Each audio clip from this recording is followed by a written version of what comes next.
G'day guys, my name's Ali. I'm a mum of two. I have a 3-year-old and a 1-year-old, and today I'm going to be taking you around our playroom, which we have in our rental that we're in at the moment, which is super exciting. And I'm just going to talk you through tips for toy rotation, book rotation, how I adjust activities for a 3-year-old and 1-year-old. So let's get into it. Okay, let's start off in the book corner. So we've got this couch here. It's a fold out sofa. Got it from Kmart. I'm pretty sure it was under $30. We've had it for a few years now, and you can actually take it off and give it a wash, which is really important with kids.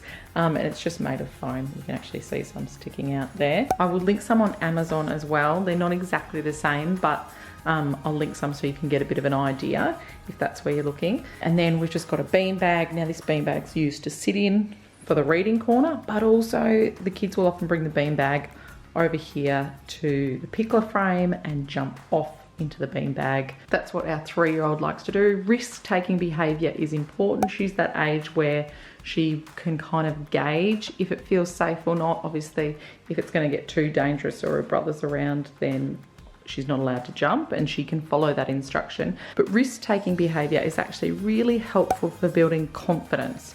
You know, that's why kids like to climb trees, because it's that confidence building within themselves. So this bookcase over here, I bought it off Catch of the Day. It's a 5-tier. There is actually a really similar one on Amazon because I looked at Amazon first, and I have just rotated the books. So I do a toy rotation, and during lockdown I was doing it every week. And then as we kind of came out of lockdown, I was kind of doing it every fortnight. And now I've really backed off, and I probably do it about once a month. But I don't do the books and the toys at the same time. It is just a massive undertaking, taking the toys out and then getting the toys that I've got in boxes in the kids' rooms and rotating them over. The other thing about the toys is I don't put everything away. There's certain toys which I'll talk to as we get around the room that I do keep out. So with the books, like I said, I rotated them last night, so it's a complete new set. I try and have a variety of books here, with having a 3-year-old and a 1-year-old. These phonic readers I bought in a box set from Costco, and there was probably 20 or more. There was lots of books in it, and so it is really great because it just gives you variety as well as having the rhyming factor. Cat sat on mat. So if you're looking for a set of books, I do recommend those. We've read them a lot. The other thing I forgot to mention with this corner is there is actually a sheet and a blanket and a pillowcase, and there's a little bottle there as well. So that's for like baby play with the teddies, with Pooh Bear, with the baby.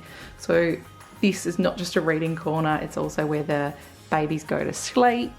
And so a lot of role playing happens here as well. We also have blankets on our couches, and they are played with so much. I've seen people recommend Sarah scarves, and I don't know what they're like. We've never tried those. I've had great success with just using blankets we've already got at home, sheets.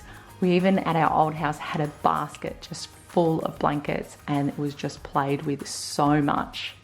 Because there's just so many things you can do with a blanket. It's really open-ended play. Okay, so this Pickler I bought from a company in Melbourne, and it came with a slide, and to be honest, we weren't happy with the slide. It came a bit faulty, and so we returned it, and we just made our own for under $15 from Bunnings. And all it is this kind of plank of wood and a scrap piece of wood at the back here just to help latch it, and we just have it down one end. And this is played with so much. We can put the sheet over it, make it into a cubby.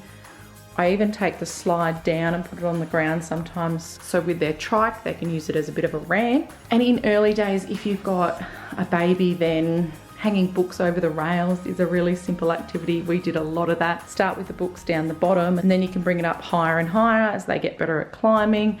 And definitely in those early days, we did not have the slide that high. It was way down there at the bottom, and it was enough challenge. Over here is a small world. So these are way to play roads, and we haven't used them a lot, and I'll show you why. They just have taken a while to get a good connection. So some of them now are getting a little bit better. So before this kind of age, my daughter's now 3.5, it was actually just so frustrating because it just kind of kept coming apart. And when the cars went over it, then I would have to put it back together.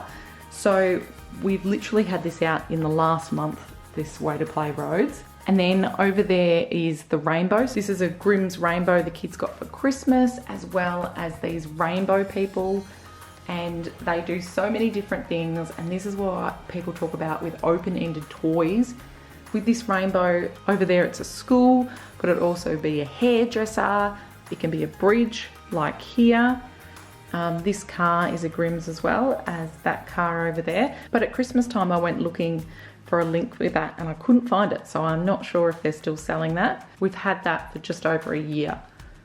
And then this box, once again, an awesome open-ended toy. So that can be their home, it can be a school, it can be the police station, it can be a cinema, the shops, a hospital, it can be anything really. And then next to it, we have our magnetic tiles, and we love the kinetic tiles. I've done a video on it, which I will link for you. We have the 62 pieces and we have the car, which I'll show you. There's 2 trailers like this, and we've actually used this as a train. So they connect together like that, and we've put the people in and gone to different train stations.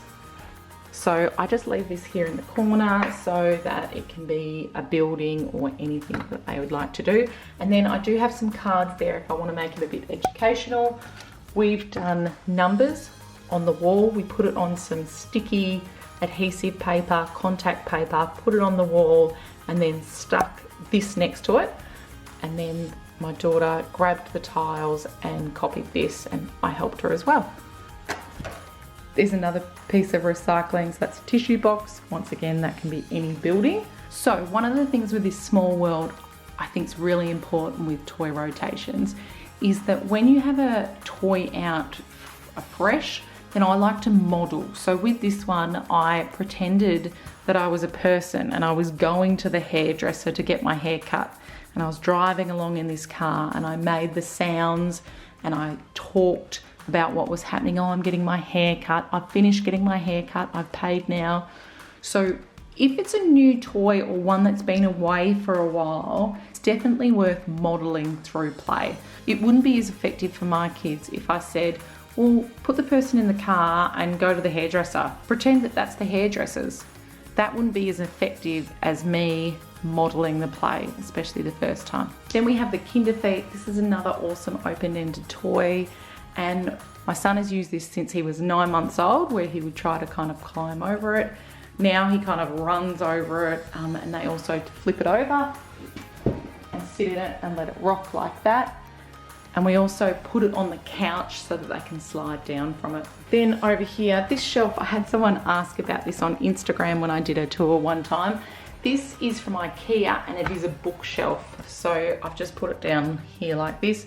It's meant to have shelves in it, which I've just taken away. So here I've got a basket with plastic balls, and my son loves posting them, and then he's actually getting at the stage now where he can pull off the lid. Then over here, I've got a tray that's empty at the moment, and then this is Steggy. So we're just working on this one because my son likes to pull them out, but if you try and pull them out without holding onto Steggy, then all of Steggy comes up. So at the moment I've been holding it, and we're just teaching him to hold onto Steggy while you pull. Then down here, this afternoon I was going to do this with him. So here we've been using this box for posting Duplo Lego, and I also just use it if I want to put some items in there, so I can put the cars in there.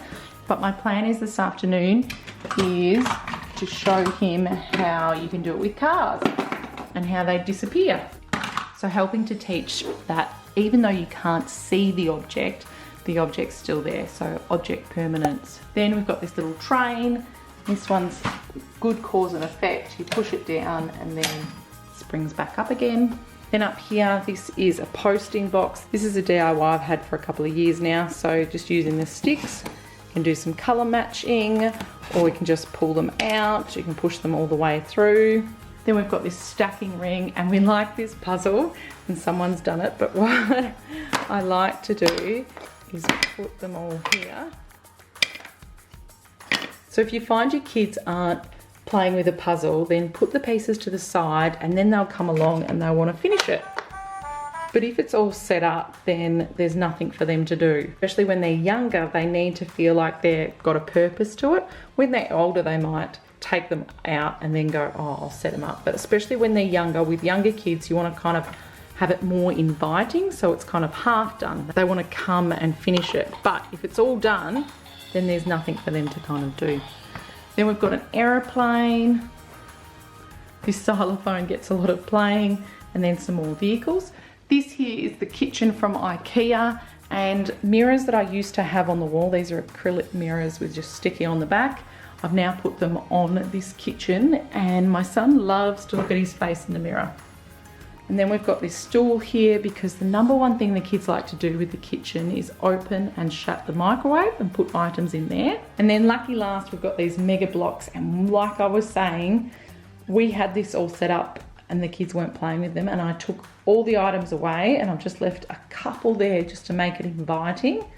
And if I'm sitting there, my son will come over and do it with me. If you've stuck around to the end, thank you so much. Any questions, please leave them in the comments below. Thanks for watching. Bye.